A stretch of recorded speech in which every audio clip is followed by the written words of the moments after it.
ફળ. તો ફળનું નિર્માણ હંમેશા બીજાશયમાંથી થાય છે. તો હવે ફળ વિશે કેટલુંક જોઈએ. તો સૌથી પહેલા જોઈએ કે ફળ એટલે શું. તો ફળ એટલે પરિપક્વ અને ફલિત બીજાશય, તેને કહેવાય છે ફળ. હવે ફળના વિવિધ પ્રકાર જોઈએ તો સૌથી પહેલા તો ફલન વગર બીજાશયમાંથી ફળ બને તો તેને કહેવાય અફલિત ફળ.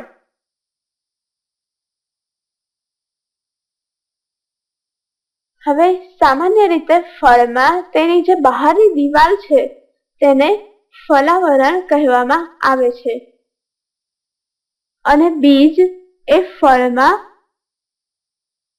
ફલાવરણ વડે ઢંકાયેલું હોય છે. હવે ફળ તેનો વિકાસ એક જ બીજાશયમાં થાય તો તેને સત્યફળ કહે છે. સત્યફળ એટલે એક જ બીજાશયમાંથી બનતું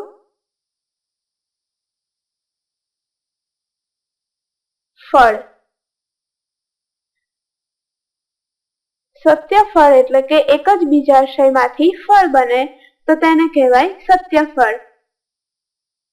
હવે જો બીજાશય ઉપરાંત એટલે કે બીજાશય સિવાય પણ પુષ્પાસન અને અથવા અન્ય ભાગ તેમાંથી ફળ બને તો તેને કહેવાય છે કૂટફળ. કૂટ એટલે આભાસી અથવા ખોટું. તો બીજાશય સિવાય અન્ય કોઈ ભાગ પણ જ્યારે ફળની બનવાની અથવા તો ફળના નિર્માણની ક્રિયામાં સંકળાય ત્યારે તેને કહેવાય છે કૂટફળ. ઉદાહરણો જોઈએ તો તેના ઉદાહરણ છે સફરજન અને કાજુ. કારણ કે સફરજનમાં ફળ નિર્માણની ક્રિયામાં સંકળાતી અન્ય અંગ છે પુષ્પાસન અને કાજુમાં પુષ્પદંડ. તો આવી બીજાશય સિવાયની રચના એટલે કે પુષ્પાસન અને પુષ્પદંડ ફળના નિર્માણ થવાની ક્રિયામાં સંકળાય છે, આથી તેને કહેવાય છે કૂટફળ.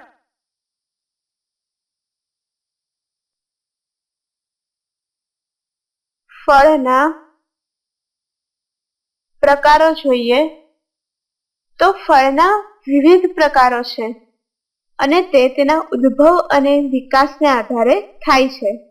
તો ફળના મુખ્ય 3 પ્રકાર જોઈએ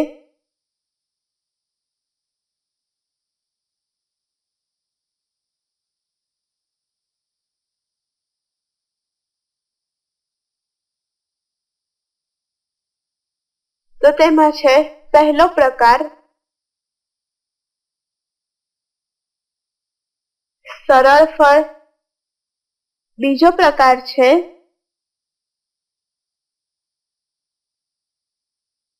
સમૂહ ફળ અને ત્રીજો મુખ્ય પ્રકાર છે સંયુક્ત ફળ. સૌથી પહેલા આપણે જોઈએ સરળ ફળ વિશે. તો સરળ ફળ તેનો વિકાસ એક સ્ત્રી કેસરી બીજાશય અથવા તો બહુ સ્ત્રીકેસરી યુક્ત બીજાશયમાંથી થાય છે. સરળ ફળનો વિકાસ એક સ્ત્રીકેસરી અથવા તો બહુ સ્ત્રીકેસરી યુક્ત બીજાશયમાંથી થાય છે.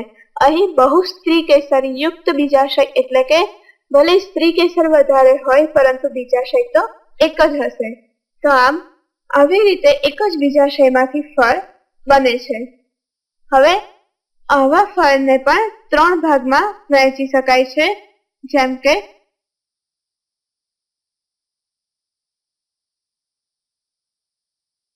સરળ ફળ એ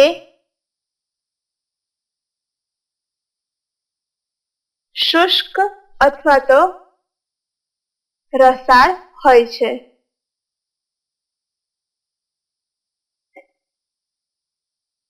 સૌથી પહેલા હવે જોઈએ શુષ્ક ફળ.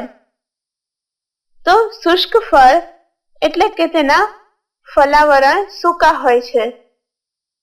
શુષ્ક ફળના ફલાવરણ સૂકા હોય છે, આથી જ તેને શુષ્ક ફળ કહે છે. શુષ્ક ફળના 2 પ્રકાર છે કે જેમાં પહેલું છે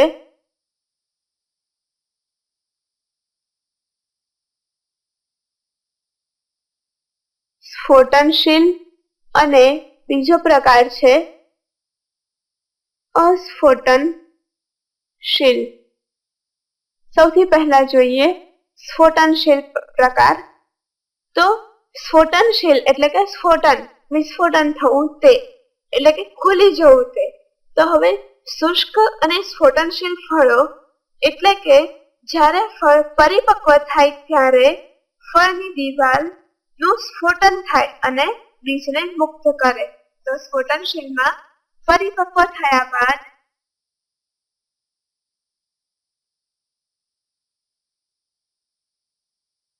ફળની દિવાલ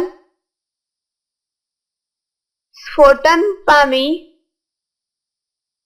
બીજ મુક્ત કરે તે પ્રકારને કહે છે સ્ફોટનશીલ ફળ.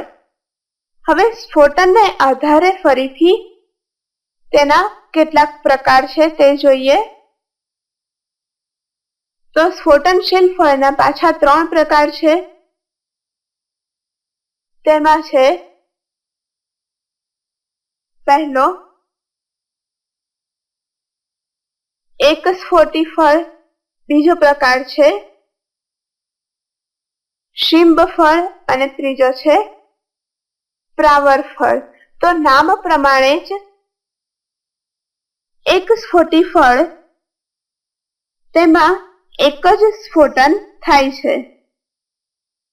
એટલે કે અહીં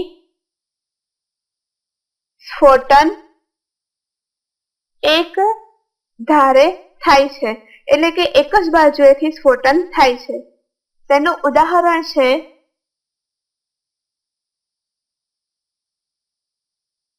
આંકડો અને બારમાસી. ત્યારબાદ શિંબ ફળ જોઈએ તો શિંબ ફળમાં 2 ધારેથી સ્ફોટન થાય છે, આથી તેને કહે છે શિંબ ફળ. દાખલા તરીકે વટાણા.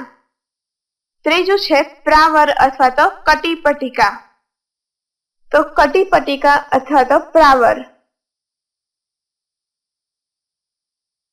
તેમાં ફળનું સ્ફોટન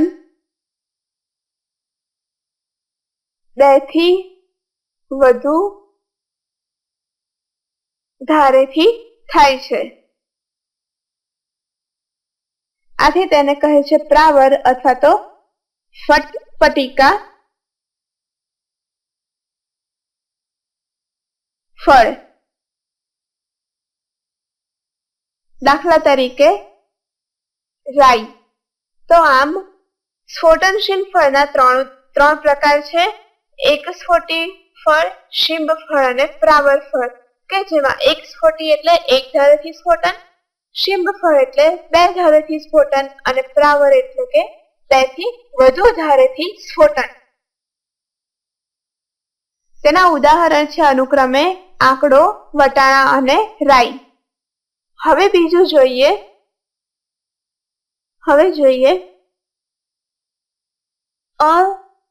અસ્ફોટનશીલ શુષ્ક ફળ. અસ્ફોટનશીલ શુષ્ક ફળ એટલે કે અહીં સ્ફોટન થતું નથી. નામ પ્રમાણે જ સ્ફોટન ન થાય એટલે તેને કહેવાય અસ્ફોટનશીલ. હવે શુષ્ક આવરણ વાળું હોય તેથી તેને કહેવાય શુષ્ક ફળ.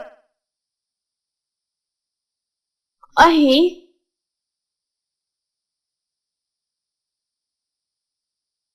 ફલાવરણ કુદરતી રીતે વિઘટન પામી બીજ મુક્ત કરે તેથી તેને કહેવાય છે અસ્ફોટનશીલ શુષ્ક ફળ. આ પણ સ્ફોટનશીલની જેમ જ એક સ્ત્રીકેસરી અને યુક્ત બહુસ્ત્રીકેસરી બીજાશયમાંથી બને છે. તેઓ એક કોટરીય અને એક અંડકીય હોય છે.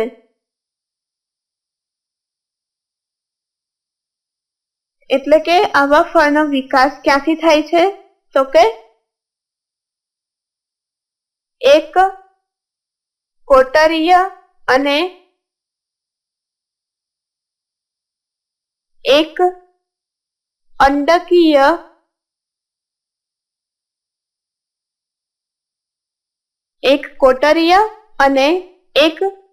અંડકીય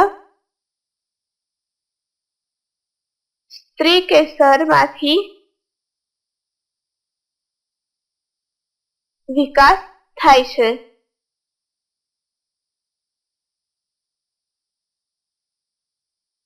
હવે તેના પ્રકાર જોઈએ તો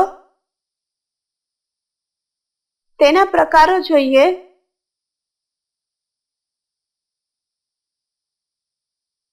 તો તે છે સૌથી પહેલા ધાન્ય ફળ, બીજો પ્રકાર છે ચર્મ ફળ, ત્રીજો પ્રકાર છે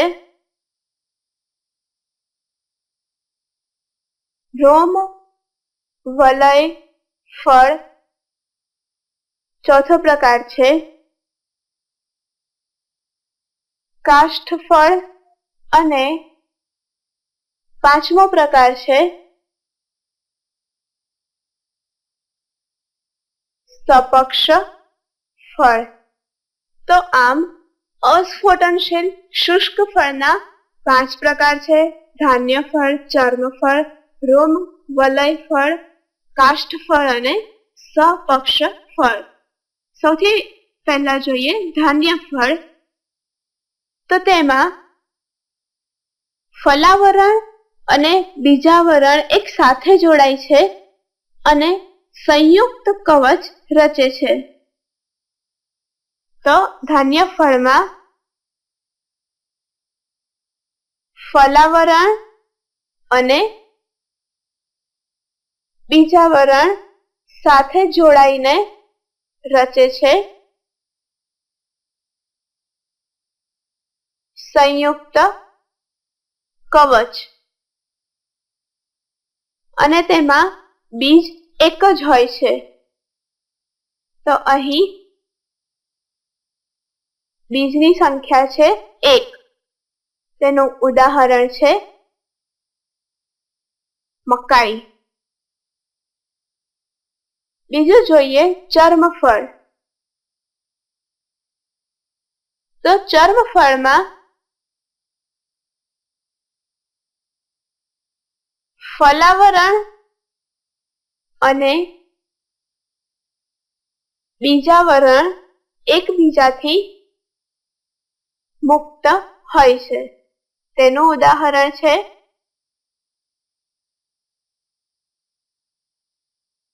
ગુલબાસ, તુલસી અને ત્રીજું છે નાર્વેલિયા, કે જેમાં ફલાવરણ અને બીજાવરણ એકબીજાથી મુક્ત રહે છે. હવે ત્રીજું જોઈએ કે જે છે રોમવલય ફળ, કે જેમાં ફલાવરણ અને બીજાવરણ એ બંને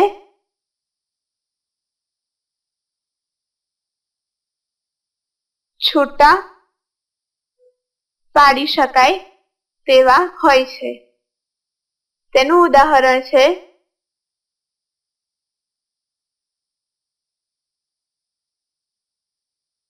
પરદેશી, ભાંગરો અને સહદેવી.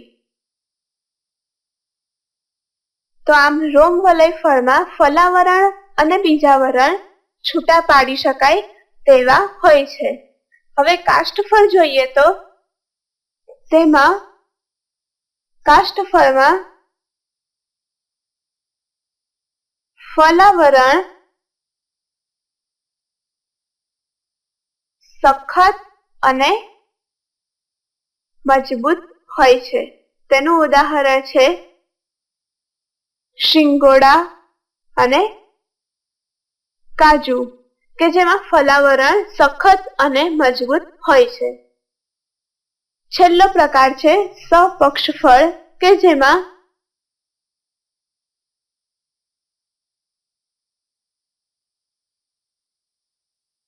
ફલાવરણ પક્ષમાં જેવું ચપટું હોય છે. તેના ઉદાહરણ છે કણજો અને માધવીલતા. માધવીલતા અને કણજો એ સપક્ષ ફળના ઉદાહરણ છે, કે જેમાં ફલાવરણ પક્ષમાં જેવું ચપટું હોય છે. તો આ 5 પ્રકાર અસ્ફોટનશીલ શુષ્ક ફળના છે, કે જેમાં સ્ફોટન થયા વગર જ બીજ મુક્ત પામે છે, કુદરતી રીતે ફલાવરણનું વિઘટન થવાને કારણે. હવે જોઈએ રસાળ ફળ.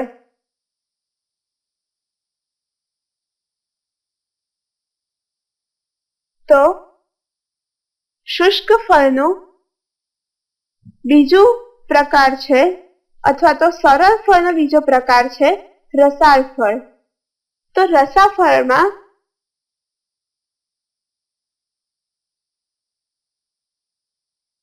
ફલાવરણ રસાળ હોય છે. હવે રસાળ ફળના પણ 3 પ્રકાર છે.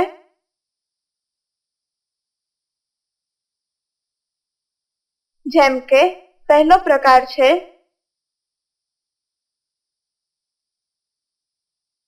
અષ્ટીલા ફળ, બીજો પ્રકાર છે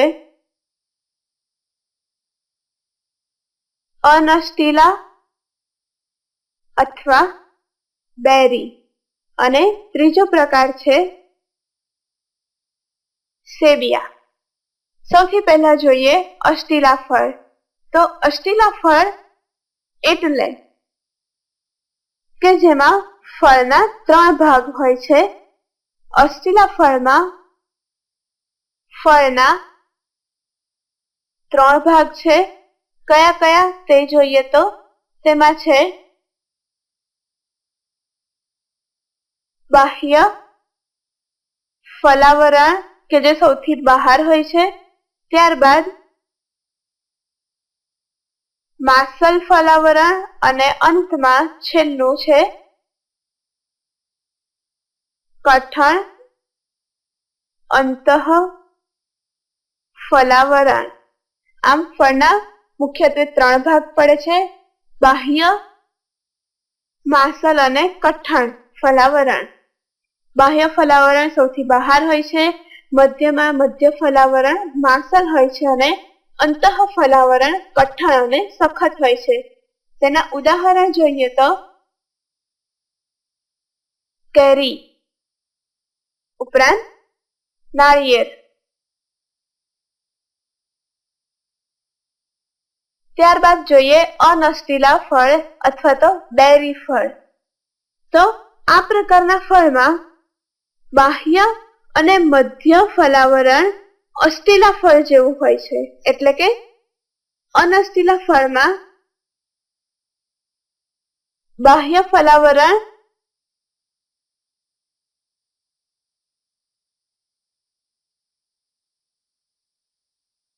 કઠણ અથવા તો ત્વચીય હોય. ત્યારબાદ મધ્ય ફલાવરણ માસલ હોય, તેમ છતાં અંતઃ ફલાવરણ હોય છે માસલ. એટલે કે તેમાં બાહ્ય અને મધ્ય ફલાવરણ અસ્ટીલા ફળ જેવું હોય છે, પરંતુ અંતઃ ફલાવરણ કઠણ નહીં કે સખત નહીં, પરંતુ માસલ હોય છે. તેનું ઉદાહરણ છે ટામેટા અને નારંગી, કે જેમાં બિયા જેવો કઠણ પદાર્થ નથી આવતો કે એવું કઠણ ફલાવરણ નથી આવતું, પરંતુ અંદરનું સૌથી અંદરનું ફલાવરણ માસલ હોય છે. ત્યારબાદ ત્રીજું છે સેબિયા. તો સેબિયા વિશે જોઈએ તો સેબિયા એ કૂટ ફળ છે. સેબિયા કૂટ ફળ છે અને તે પુષ્પાસનથી આવૃત હોય છે. હવે અહીં પુષ્પાસનથી જ્યારે બીજાશય આવૃત હોય ત્યારે તેમાં જે સત્ય ફળ છે તે બીજાશયમાં પુષ્પાસનની અંદર થાય છે અને તેની બહાર બીજાશય હોય છે, અને બીજાશય કેન્દ્રમાં ફળ બનાવે છે. સેબિયામાં બીજાશય કેન્દ્રમાં ફળ બનાવે છે. ત્યારબાદ જોઈએ તેનું ઉદાહરણ. તો તેના ઉદાહરણ છે સફરજન, નાશપતિ, કે જેમાં પુષ્પાસન ફળના નિર્માણ સાથે સંકળાયેલું છે. તો આ થયા રસાળ ફળ, કે જે 3 પ્રકારના છે: અસ્ટીલા ફળ, અનસ્ટીલા અથવા બેરી અને સેબિયા.